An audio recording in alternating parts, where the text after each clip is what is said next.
Hello people, good morning to all. మాలో నేను ఏం చెప్పాలనుకుంటున్నా అంటే, ఇప్పుడు జనవరి ఇంటర్కి యూకేకి వచ్చే వాళ్ళకి ఒక సజెషన్ నా నుండి లగేజ్ ప్యాకింగ్ గురించి. దేంట్లో ఏది పెట్టాలి, ఏంది కథ అని ఆగమం అయిపోతారు కదా. నాకు ఇప్పుడు చెప్పేవాళ్ళు ఎవరు, జస్ట్ ఈ బ్యాగ్లో ఇవి పెట్టుకో, ఈ బ్యాగ్లో ఇవి పెట్టుకో అని చెప్తారు. ఇక్కడ ఉన్న వాళ్ళకి మనకి టైమింగ్ సెట్ కాక మనకి డౌట్ వచ్చినప్పుడు వాళ్ళకి అడిగితే వాళ్ళు రిప్లై ఇచ్చేసరికి మనం సర్దేసుకుంటాం. అట్లా ఉంటుంది అక్కడ సిచ్యువేషన్. నేను ఫేస్ చేసిన కాబట్టి నాకు తెలుసు. అండ్ ఇప్పుడు నేను ఏం చెప్తున్నాను, లగేజ్ 3 బ్యాగ్స్ ఉంటుంది కదా. ఒకటి చెకిన్ బ్యాగ్, 2 చెకిన్ బ్యాగ్స్, ఒకటి క్యాబిన్ బ్యాగ్ ఉంటుంది, అండ్ ఇంకొకటి కాలేజ్ బ్యాగ్ ఉంటుంది. యాక్చువల్లీ అయితే అట్లా ఉంటుంది. కాకపోతే నేను అది ఎయిర్లైన్ బట్టి ఉంటుంది. కాకపోతే నేను బుక్ చేసుకున్నప్పుడు ఎట్లా అంటే నాకు తక్కువ కాస్ట్లీ ఓమన్ ఎయిర్లైన్స్. అందులో నాకు ఏం చేసిర్రు అంటే 2 బ్యాగ్లు ఒక క్యాబిన్ బ్యాగ్ కదా.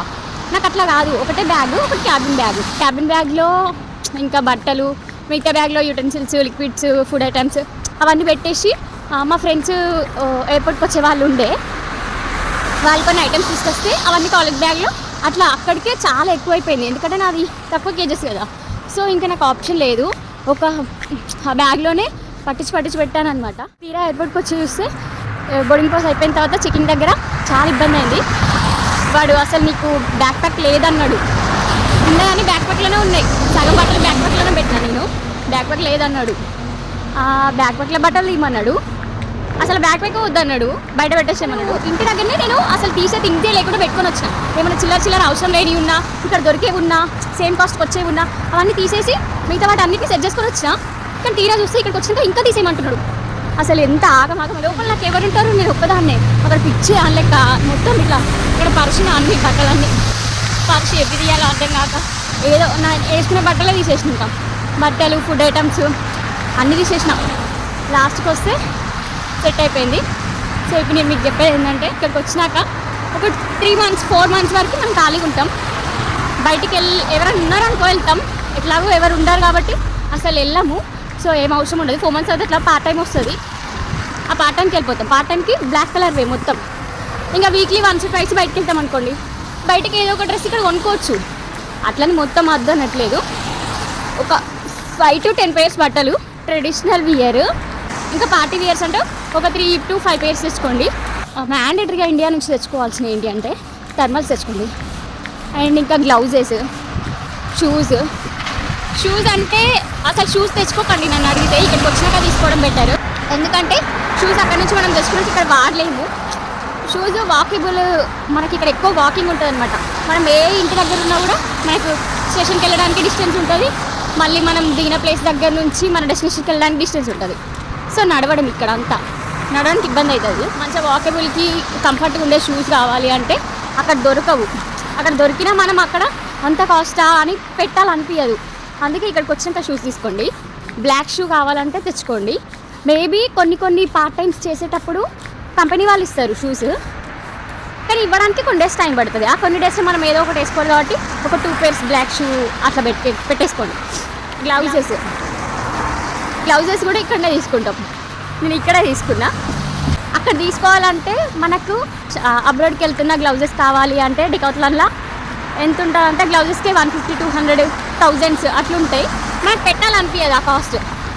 ఇంత కాస్ట్ పెట్టాలా అనిపించింది. నేను అసలు కొనలేదు అక్కడ గ్లౌజెస్. అక్కడ ఏం తీసుకోలేదు. గ్లౌజులు, సాక్స్లు ఒకటి తీసుకున్నా. ఎందుకంటే ఇక్కడికి వచ్చినాక ఎట్లుంటుందో తెలియదు కాబట్టి సాక్స్లకు తీసుకున్నా. సాక్స్లకి మాత్రం ఇక్కడ కాస్ట్ పెట్టలేము. 1 poundకి 2 poundకి ఒక పేరు అవసరమా అనిపిస్తుంది, కానీ పెట్టాలి తప్పదు. సో అక్కడ బొచ్చేది దొరుకుతాయి సాక్స్లు అక్కడ తెచ్చుకున్నాను నేను. అండ్ ఇప్పుడు లగేజ్కి వస్తే 2 చెకిన్ బ్యాగ్స్, ఒకటి క్యాబిన్ బ్యాగ్ కదా. చెకిన్ బ్యాగ్స్లో ఒక బ్యాగ్లో యూటెన్సిల్స్ అండ్ ఫుడ్ ఐటమ్స్ మొత్తం నింపేయండి. మనం ఏదైతే క్యాబిన్ బ్యాగ్ ఉంటుందో చిన్నది, ఆ బ్యాగ్లో మాత్రం అస్సలు ఫుడ్ ఐటమ్స్ ఇంకా యూటెన్సిల్స్ ఏం పెట్టకండి. లిక్విడ్స్, సీజర్స్, థ్రెడ్ చెప్తారు. ఈ సీజర్స్, సూదీలు ఉంటాయి కదా, అవి, షుగర్, సాల్ట్ అవి ఏం తెచ్చుకోకుండా చెప్తారు. ఓకే, షుగర్, సాల్ట్ అయితే అస్సలు క్యారీ చేయకండి. ఈ చిన్న సీజర్స్, సూదీలు, నైఫ్లు ఏమన్నా ఉంటే ఒక క్లాత్లో చుట్టి ఆ క్లాత్ను లోపల పడేయండి. అన్ని బట్టలకి మధ్యలో అట్లా తెచ్చుకోండి. అంతేగాని బయట ఇట్లా స్కాన్ చేస్తేనే అక్కడ వాడికి తెలిసిపోయేటట్టు పెట్టకండి. ఇంకేముంటాయి అంటే ఏమి ఉన్నా సరే, మీరు ఏం తెచ్చుకున్నా సరే, ఫస్ట్ అయితే అసలు మీకు ఎన్ని కేజెస్ ఉంది, మీరు వచ్చే ఎయిర్లైన్కి ఎన్ని కేజెస్ ఎలా ఉంది, ఏ బ్యాగ్లో ఎంత బ్యాక్ ప్యాక్ ఉందా లేదా ఖచ్చితంగా కనుక్కోండి. ఎందుకు చెప్తున్నా అంటే నాకు సరిగా గుర్తులేదు, కానీ మ్యాటర్ ఏంటి అంటే నా ఎయిర్లైన్కి వచ్చింది 2 బ్యాగ్స్, ఒక చెక్-ఇన్ బ్యాగ్, ఒక క్యాబిన్ బ్యాగ్ అంతే. ఆబ్వియస్లీ మనం ఏమనుకుంటాం, చెక్-ఇన్ బ్యాగ్ క్యాబిన్ బ్యాగ్ అంటే ఆ రెండిటితో పాటు బ్యాక్ ప్యాక్ కూడా ఉంటుంది అనుకుంటాం. కాకపోతే ఇక్కడికి వచ్చిన తర్వాత బ్యాక్ ప్యాక్ లేదు. మీరు అది కనుక్కోండి.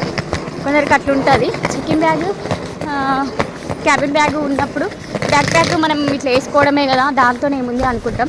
కానీ అస్సలు అది కాదు. నేనైతే బిచ్చప్ దాని లెక్క అన్నీ ఇట్లా చేతిలో పట్టుకొని వచ్చిన తెలుసా. అసలు ఆ జర్నీయే చెప్పుకోలేను. నేను ఎయిర్పోర్ట్లో ఫ్లైట్లో ఇట్లా కూర్చుంటే నా చుట్టూ సామాన్లు పెట్టుకున్నా, అట్లా పట్టుకొని వచ్చిన.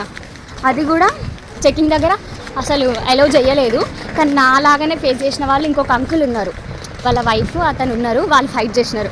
ఎట్లా అంటే మేము అన్ని పైసలు కట్టి వచ్చినాము, మీరు అట్లీస్ట్ ఈ సైడ్ బ్యాగ్ ఇవ్వకపోతే ఎట్లా మాకు అనేసి వాళ్ళు ఒర్రినారు. ఇంకా నేనేం చేసిన అంటే అక్కడ బయట నుంచి అన్ని చేతిలో పట్టుకొని వచ్చినాయి కదా, కొన్ని నాకు కావాల్సినవి.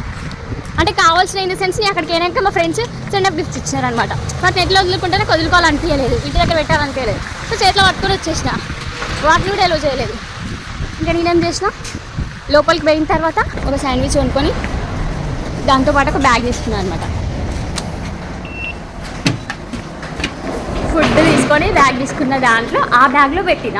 మళ్ళీ లోపల మనకి బయట చెకింగ్ అయిపోయిన తర్వాత, ఆన్బోర్డింగ్ అయిన తర్వాత, లగేజ్ చెకింగ్ అయిపోయిన తర్వాత మళ్ళీ లోపల ఫ్లైట్ దగ్గరికి వెళ్ళే ఒక లైన్ ఉంటుంది కదా, అప్పుడు ఒక చెకింగ్ ఉంటుంది. ఆ చెకింగ్ దగ్గర వాడు అస్సలు ఎలో చేయలేడు. ఈ బ్యాగ్ నేను ఇప్పుడు ఇక్కడే తినడానికి తీసుకున్నా అంటే అసలు ఎలో చేయడు కదా. ఇంకా లాస్ట్కి వస్తే అంటే వారిని తిక్కమక్క చేసేసి ఏదో ఒకటి చెప్పేసి వచ్చేసినాం లోపలికి. ఎక్కడి వరకు చెప్పినా లోపల ఫ్లైట్ దగ్గరికి వెళ్ళేటప్పుడు ఎలో చేయలేదు. నా పక్కన అంకుల్ వాళ్ళు గొడవ చేసినారు. ఇంక ఇక్కడే ఫుడ్ తీసుకున్నాము, ఆ ఫుడ్ కవర్ ఇది అని చెప్తే ఎలో చేసినారు. లోపలికి వెళ్ళిన ఫ్లైట్లో ఇంకా నా లక్కీ ఏంటంటే నా పక్కన ఖాళీ అనమాట. అట్లా నేను ఆ సీట్లో పెట్టేసిన నా కొన్ని ఎన్ని ఐటమ్స్ ఉంటే అట్లా పట్టుకొని వచ్చేసిన. సో మీరు అదొకటి క్లారిటీ తెచ్చుకోండి. 2 బ్యాగులు అంటే ఆ 2 క్యాబిన్ బ్యాగ్ చెకింగ్ బ్యాగ్తో పాటు బ్యాక్ ప్యాక్ ఉంటుందా లేదా అనేది క్లారిటీ తెచ్చుకోండి. సేఫ్ సైడ్ ఇంటి దగ్గర నుంచి ఒక్కో బ్యాగ్లో 2 kgs తక్కువ పెట్టుకొని రండి. మనం అనుకుంటాం ఏం కాదు అలో చేస్తారు 1 kg అని అనుకుంటాం. కాకపోతే ఎయిర్పోర్ట్కి వచ్చాక సీన్ రివర్స్ ఉంటుంది. ఏంటంటే వాళ్ళు అలో చెయ్యరు. వాళ్ళు ఏమంటారు అంటే మేడం మా జాబ్ని రిస్క్లో పెట్టలేము అంటారు. ఏంటంటే ఒక కేజీ ఎక్కువ ఉంది, 1 kg 2 kgs ఎక్కువనే అనుకోండి మనం తీసుకెళ్ళే క్యాబిన్ బ్యాగ్లో, మళ్ళీ చెక్ చేసినప్పుడు వాళ్ళు అడుగుతారు కదా. సో అట్లా ఇఫ్ ఇన్ కేసు మళ్ళీ చెక్ చేసే వాళ్ళ దగ్గర మనం దొరికితే కేజీ ఎక్కువ ఉన్నా వీళ్ళని అలో చేసిండు అని చెకింగ్ చేసినప్పుడు ఆ పర్సన్ ఎవరు అనేసి కనుక్కొని వాడి జాబ్ పీకేస్తారంట. సో అట్లా మన కోసం మనం ఎప్పుడో ఒకసారి పోయేదానికోసం వాళ్ళ జాబ్ రిస్క్లో పెట్టలేరు కదా. సో ఇంటి దగ్గరే ఏ క్యాబిన్ బ్యాగ్ అయినా చెకింగ్ బ్యాగ్ అయినా 2 kgs తక్కువ పెట్టుకొని రండి. అండ్ బ్యాక్ ప్యాక్ ఉందా లేదా కన్ఫర్మ్ చేసుకోండి. ఆబ్వియస్లీ 3 బ్యాగ్స్ అనుకోండి, 2 చెకింగ్ బ్యాగ్స్ 1 క్యాబిన్ బ్యాగ్ ఉన్న వాళ్ళకి ఉంటుంది ఆబ్వియస్లీ బ్యాక్ ప్యాక్. కానీ కొన్ని ఎయిర్లైన్స్ 2 బ్యాగ్సే అలో చేస్తాయి. అంటే మనం తక్కువ కాస్ట్ పెట్టి వస్తాం కదా, అప్పుడు 2 బ్యాగ్సే ఉంటుంది. ఒక చెకింగ్ బ్యాగ్ ఒక క్యాబిన్ బ్యాగ్ ఉంటుంది. అప్పుడు మనం చెకింగ్ బ్యాగ్ క్యాబిన్ బ్యాగ్ ఒకటి అంటే బ్యాక్ ప్యాక్ ఎందుకు ఉండదు, అది కాంప్లిమెంటరీ లెక్క తీసుకొని బ్యాగ్లో సగం నింపేసుకొని వస్తాం. అట్లా చేయకండి, కన్ఫర్మ్ చేసుకోండి. ఫస్ట్ ఆఫ్ ఆల్ నాది అట్లే అయ్యింది. నాది only 1 cabin bag, only 1 checking bag అంతే. బ్యాక్ ప్యాక్ లేదు, ఇంకొక చెకింగ్ బ్యాగ్ కూడా లేదు. అట్లా మీరు అది కన్ఫర్మ్ చేసుకోండి. అండ్ లగేజ్ సర్దడానికి వస్తే చెకింగ్ బ్యాగ్లో అయితే food items, utensils, liquid items ఇంకేమైనా ఉంటే అవన్నీ పెట్టేసేయండి.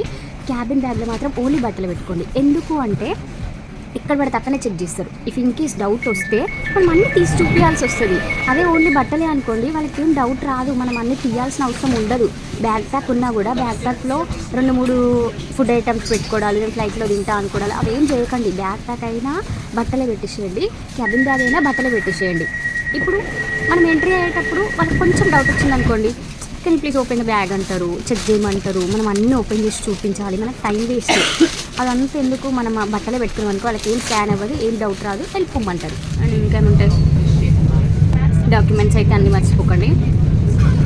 ఇక్కడ కూడా తీసుకోవచ్చు జిరాక్స్లు, కాకపోతే జిరాక్స్లు అంతేం అవసరం ఉండదు. ఇఫ్ ఇన్ కేస్ అవసరం వచ్చినప్పుడు ఇక్కడ తీసుకోవచ్చు.